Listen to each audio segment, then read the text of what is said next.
I'm Alejandró Micó. I am industrial engineer, and first of all, I'm a passionate of energy. So in 2013, I realized that one of the key technologies of this energy transition will be the solar energy. I started working in utility scale projects in South America, Chile, Argentina, and Brazil.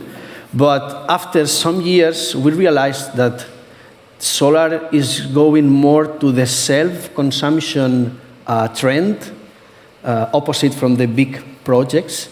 And the technologies that we are seeing is that solar energy, batteries, EV chargers, and on the next year we're going to see the Internet of Things, flexible demand, and other technologies that will be very interesting related to solar.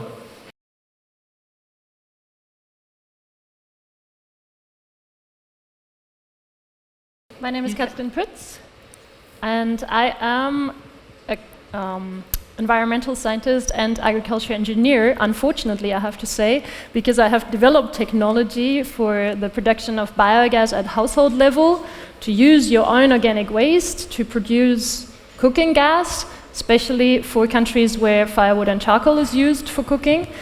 But I have to say, as an engineer and as the founder of a company that's trying to implement this technology through distributors in Africa mostly, I am quite disillusioned when it comes to really reaching my goal of large-scale implementation, because policies, and in the case of Africa, development aid is actually blocking the development of such technologies.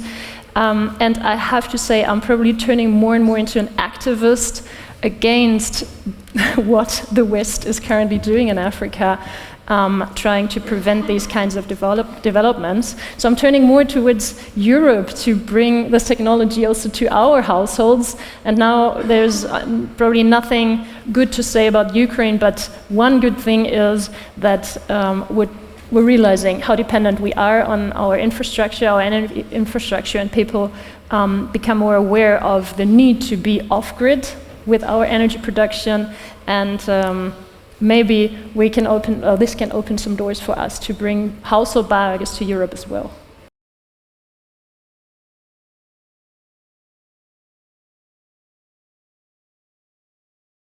As you said, I was 10 years CEO of Enagas, the gas company in Spain, dealing with the big infrastructures, the transport system in Spain. And during those years, things have changed a lot. So when I see the title of this technology shaping the future, just 2 years ago, we did a big event speaking about hydrogen, and people didn't really come very interested on that. So if we saw Barclays Mill speaking as how slowly things happen on the one hand. On the other hand, I see that some technologies are coming in very quickly. I think that hydrogen is going to be very important in the future and in the near future. We need, of course, we're going to find new technologies to produce cheaper way to produce hydrogen. Actually, Enagas together with Repsol is investing in new technologies, in photoelectrocatalysis technology. We're going to see that hydrogen transported through pipes, and we have the pipes available, at least in Europe, much better than in the US there.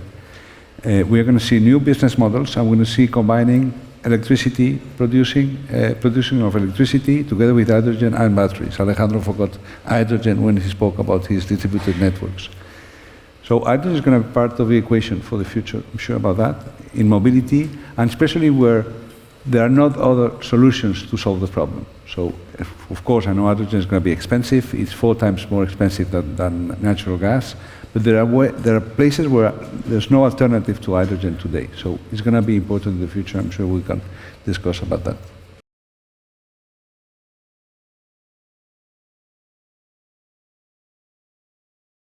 So quantum redefines what is possible. Quantum mechanics allows us to, it enables efficiencies and correlations that we have not yet seen, are not possible in the classical world. It enables unprecedented efficiency in terms of sensitivity, selectivity, resource efficiency. It allows us to communicate securely. It allows us to, it enables improvements in efficiency. And it also provides a new model for computation through quantum correlations. So the power of quantum really is a step function transformation. And of course, the world we see around us, we don't experience the quantum world, right? We experience the classical world. But the underlying fabric of nature is quantum. I was asked to give a 101, what is a quantum computer? So a quantum computer is made up of qubits of 0 and 1, but not, it's not only 0 and 1 like the classical bits that you would know when you're using your laptop, but also a superposition of 0 and 1. And a superposition is the ability to take on multiple states until there's a direct measurement. And a quantum computer would use these multiple states to perform a huge number of calculations in one step, rather than have each calculation take a vast number of steps. So there are specialized tasks that a quantum computer may be useful for, and the ones that are relevant for us today here, we're talking about climate change, is really around materials discovery and computation. So quantum simulation is relevant to both. They will certainly provide new tools to physicists and material scientists, providing new insights into their field, and new ways of thinking about materials. And we heard about how transformative materials can be from Glabution earlier this morning. And fortunately, we've seen the pace of discovery accelerating. And if we were to project far, I wouldn't say too far, but into the distant future, we could see quantum technology enabling us to advance far enough that we would have high temperature superconductors. So we would no longer have to live with transmission and distribution losses in our electricity grid if we had high temperature superconductors. We would be able to advance far enough that the efficiency of solar power conversion could be twice that of today. And we could replace the movement of charge with the movement of spin. This is an old field of spintronics that you may know, but that would also allow for a step function change. Here, quantum would be improving the efficiency of classical or conventional electronics. So that would potentially translate into 600 times battery length on your computer, or 600 times the efficiency, computational efficiency. So quantum, I wanted to mention, quantum already touches our lives profoundly, right? It impacts transistors, MRI, GPS, and timing. And if we just look at navigation as an example, GPS, we've seen these advancements leading to atomic clocks that are currently deployed in our GPS systems. We rely on that for navigation. And we expect similar things in materials discovery and computation. So whenever you're looking to push the limit of efficiency, you're going to have to revert back to quantum mechanics.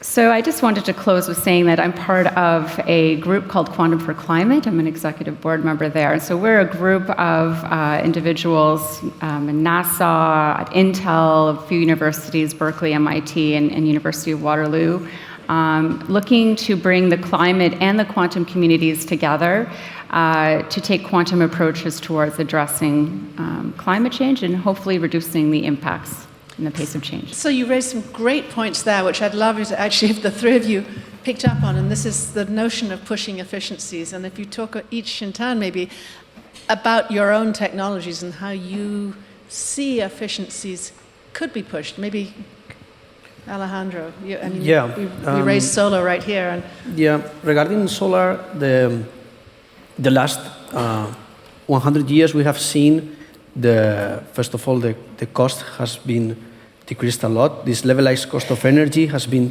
decreasing year by year.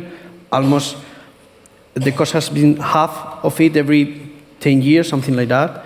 And we are seeing a lot of innovation regarding the efficiency of the solar cells.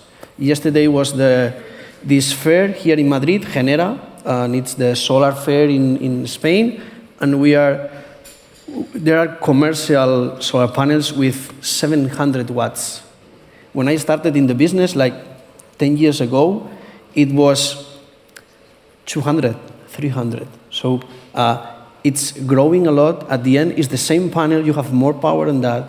And it was very interesting what Tracey was telling us, because at the end, people is starting to install solar panels at home in a massive way, but at the end, the generation is when the sun goes up.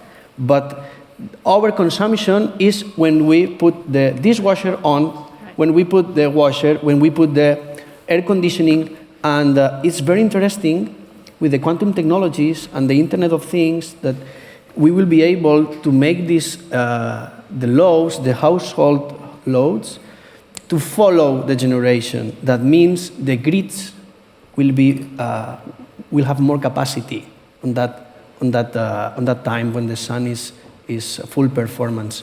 So there are a lot of synergies between the technologies, and we cannot say that the only path is one technology. It won't be only solar. It will be solar with biogas, will be with electric vehicles, will be with green hydrogen, will be with hydro. So this is a very complex problem, and we need to create a grid that is not prepared for that.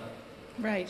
So, but Katrin, you talked to me last night and then earlier on today about your idealism going to this and working in countries that so desperately need to develop in ways that make sense to them, and yet you seem quite disillusioned about the potential for scaling. Yeah, it's true, because, and that's why I said, unfortunately, I'm only a technical person. I should be a political person. I should be somebody who knows how to change things on a political level, because why I'm disillusioned is the conditions are just not right to implement such a technology. And when you ask about efficiency, the efficiency comes from making, for example, the private sector possible. This was one of the statements we got from the US government there, that what you stated at the beginning was, let the private sector take care of it. Yes, I agree, but for this you have to create a level playing field, and this is what we're constantly destroying with development aid. So now I'm focusing a lot on Africa, and after all this time trying to set up private sector based biogas dissemination, I have to kind of give up, because with projects, programs, and all these kind of interventions financed by the West in a very chaotic, not coordinated, and way that where nobody is held accountable for what's actually happening. You know, there are no failed aid projects, or have you ever received back the donation you have given to an aid organization because the project failed? It doesn't exist. So nobody is accountable for the failures, and nobody demands this accountability. And as long as we don't have competition laws, anti-dumping laws in Africa, this is going to continue. And we in the West know how to protect our economies and our private sector, but we as Western organizations do the opposite in Africa. That's why I'm disillusioned as an entrepreneur to continue as an entrepreneur to bring this technology to the market, unless I agree to work with the aid industry, which I don't. Yeah. I can see you nodding. No, so I mean it's a pity that your project is not successful in Africa. Depends on how you define success, if I may interrupt no, there. I mean, if you are disappointed, just to seeing you disappointed after what you're saying you've done, it's a shame. I mean, I think, as Alejandro was saying, I think that both technologies, all of the technologies are going to work together. It's very important to have more efficiency on the network, so we're going to be able to produce more renewable electricity and use hydrogen as a combination of technologies, combining renewable electricity, production of hydrogen, the grid, and self-consumption. I think that distributed networks are going to become more and more important. So the more we will be able to produce electricity combined with batteries and hydrogen near the consumption point is going to be very important, unless you improve as much as you can the efficiency of the network, then things could change again. What is true is that things change very quickly, and technology is we're gonna see many disruptions coming in the near future. Someone was speaking about the MIT fusion moving fast. So things are gonna come, and I think we need to ask governments to promote as much as they can innovation, entrepreneurship, and new projects, because most of the things we need to come to net zero come from new technologies that are not discovered yet. So quantum is one of them. We need to invest more in innovation and disruptive innovation. Hydrogen is going to be one of them also. So Tracey, I'm actually really interested in how you listen to all these conversations about different sources of energy and where you immediately see opportunity. Yeah, I would agree with the comments that have been made about, there of course there's no silver bullet here. We don't have the luxury of dismissing options that are clean and available to us either, right? We do need to be embracing all of these different technologies, and I think that we need to, as a society, also to, say out loud that this is a priority, and we need to back that in our actions, and we need to see this commensurate scaling of efforts that go alongside of it, the implementation. So quantum technology is obviously, depending how one defines it, and we went there too yesterday, right? 1.0, 2.0, et cetera.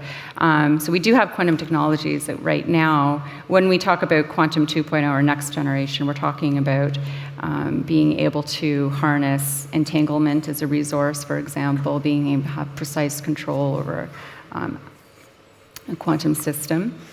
And that it will yield even greater improvements in terms of efficiency, and that's across the board. So from my perspective, we're more of an enabling platform, whether it be for sensing or some would look at optimization. We haven't talked about that yet either. But modeling physical systems, and that's just going to impact broadly all of these technologies. I actually would love it if there are questions from the floor as well, and I see one right over here from Atul. I'm very curious about sort of just following up on what you said about quantum technologies. Do you see, as Alejandro mentioned, both carbon capture and hydrogen, are there things where we can apply quantum computing to fast track the development? Because there are sort of really knotty problems in cost of hydrogen manufacturing, for example, or long durations carbon storage. So I'm just curious, have you seen sort of low-hanging fruit? Yeah, thank you for the question. And there's teams around the world working very hard on building a quantum computer, different physical platforms. I'm not going to go there today. Also very, teams around the world looking at what we would do if we have a universal fault-tolerant quantum computer, and presumably it provides quantum advantage. Where would we look to find those applications? I look more at quantum simulation. I raised that in my opening remarks. So quantum simulation is something that we have already shown is providing insights into new materials. There's examples of that today. And so one could look there tangibly and say, okay, for this class of materials, where many body physics and where there's interesting quantum phenomena, you can use quantum simulation to help elucidate about the properties of those materials. And that's very real, and that's something we can do today, and hopefully will help Gleb and his colleagues usher in the next revolution in materials. I just want to make a short comment that quantum chemistry is so critical for the development of better batteries, but it's computationally very expensive. So there is a way to develop quantum computer to do it much faster, much more efficiently. The improvement in battery technologies is going to accelerate quite dramatically. So thank you for focusing on that. Better. Yeah, quick question about hydrogen.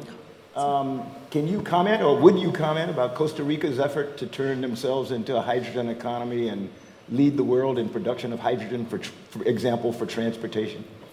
I think the cost of hydrogen is going to be reduced dramatically. But we're going to use hydrogen where there's no alternative. So what I think is that hydrogen, I mean, there's people against it saying it's not efficient enough, it's too expensive.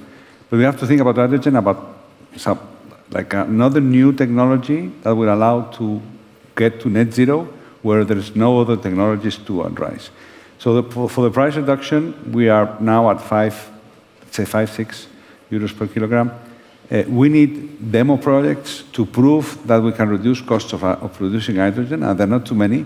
We have many projects announced, but not too many in place where we can really prove the price of producing hydrogen. Actually, in Spain, the first project was just commissioned a few months ago. It's a project together with Enagas and Acciona in Baleares. It's 300 tons per year, so it's a small project, but it's a real one. And that's gonna allow us to move forward with new technologies. On the other hand, we need to invest in new technologies and promote entrepreneurship. I think those disruptions are not going to come from the big companies. They're going to come from smaller companies, from entrepreneurs, and we have to help them. Together, some of the big companies are, and we have Manuel here, near you, who's on that business promoting entrepreneurship in a big company. So that's very important, and have the public and private collaboration to find the ways to reduce the cost of hydrogen and new business models too. Okay? Hydrogen is going to be very important in transportation, I'm sure about that. And you were speaking about batteries. We're going to see electric vehicles with batteries and electric vehicles with hydrogen and fuel cells. So I know we have a question over there, and then after that, Pere, I know had a question. Yeah, I'd like to offer a little bit of an economic perspective to bridge some of the views that have been exposed. And I'll start also with Africa, because I'm professionally based in Africa, running operations for the largest African telco. And I travel the continent up and down pretty much as I guess Katrin does. And my level of disillusionment is with the fact that there is so much fossil deposits still available in Africa and other parts of the world, for that matter, with people who are, living in deprived conditions, who are asking themselves, who is telling us not to use these fossil deposits that you in the West have been using for the last 200 years? So that brings me really to that economic imperative that I think we need to come up with an electricity, hydrogen economy that is actually cost competitive. Maybe with some help of tariff barriers and carbon offset costs and so forth to fossil fuels. And you guys have been talking about hydrogen and solar, so I'm really trying to connect the dots between some of the people on the podium. The question that goes through my mind is there a chance that, let's say, over the next 10, 15 years, we get to the point that solar-produced hydrogen is ultimately reaching a cost point below gas, below the extraction of gas? Because ultimately, I think that's where you would need to be to really completely turn things on its head and give economic incentives to drive transformation at scale. And I'm quite encouraged. I think Alejandro has made some points. My understanding is that the total cost of ownership of solar production has come down to about 3 cents per kilowatt hour. And that is very, very competitive for straight use into electricity where you have it. Unfortunately, it comes, of course, in fluctuation. It needs interim storage, so that complicates the economic equation. That's why hydrogen comes into play, because that could be the medium of storage in a way, in a probably environmentally much more benign scenario than batteries or any other forms of storage. So I'm just wondering if you guys have any views on how these economics are developing for the hydrogen economy ultimately. Do you take that, Marcelino, first? Very difficult to predict prices, because you are telling me how to predict how to compare hydrogen with gas prices, which is going to be the price of natural gas in the next 12 months. No one never thought we're gonna have the prices we have today on natural gas, neither on carbon, and that's also to be taken into consideration. So in Europe we have a huge increase of carbon price, huge price increase of natural gas price. So now hydrogen is more and more competitive. And it's going to be different in different places of the world. I think we're going to see blue hydrogen coming in, and it's good. I think it's good because it will allow us to use hydrogen and win some time to produce cheaper green hydrogen. But pricing is very difficult because we don't have so many real experiences. Many people speaking about hydrogen. Sometimes when I listen about hydrogen, it looks like you could buy it at the supermarket. Okay? And there's no hydrogen. There's no green hydrogen produced in Spain yet.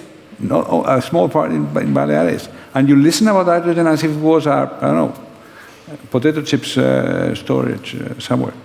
So that's why we need investment in demo projects, in real projects, and see how we get that price. And that's going to be comparing with others. And again, hydrogen is going to be important where there's no alternative. There's ways to electrify industry. There's ways to come with biogas and biomethane. But there's some part of the industry where there's no alternative to hydrogen. No alternative. Yeah, regarding the cost of solar and what is happening right now in this technology, for the utility scale projects, we are breaking records every year in these national energy bids of the countries, because solar panels go down the price and the AC infrastructure. And this is the point. Solar installation has two parts: DC, direct current, and AC current. So DC current only works around 8 to 10 hours per day when the sun is up. So all the alternate current infrastructure is misused. So if we combine that one with hydrogen, we can use 24 hours. What's the problem? Where is the solar energy best prices? In the deserts. There is no water. We need water to generate hydrogen. So we need to put the water to the desert. And okay, yes, and okay, we make the hydrogen. And then we put it in storage, we burn it, we need to build the pipelines. So it's very difficult that, and I was talking yesterday with Manuel about a project in Australia that they are going to connect a transmission line, a solar PV plant in Australia to Singapore. 4,000 kilometers. Because it's an island, so they need energy. So they are going to generate in Australia, they're going to send the energy to Singapore. So we are going to see a massive grid. Not only Europe, we have interconnection problems with France, and it's our neighbor.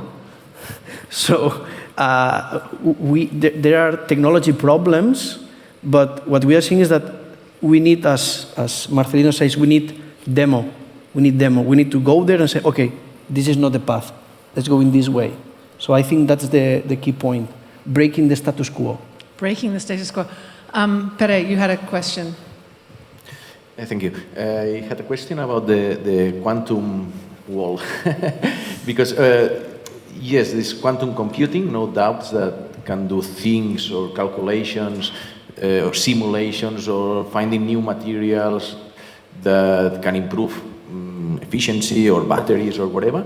But are there quantum properties that hasn't been used to produce or that can, it's not just quantum computing to find better ways to do these things that are already here.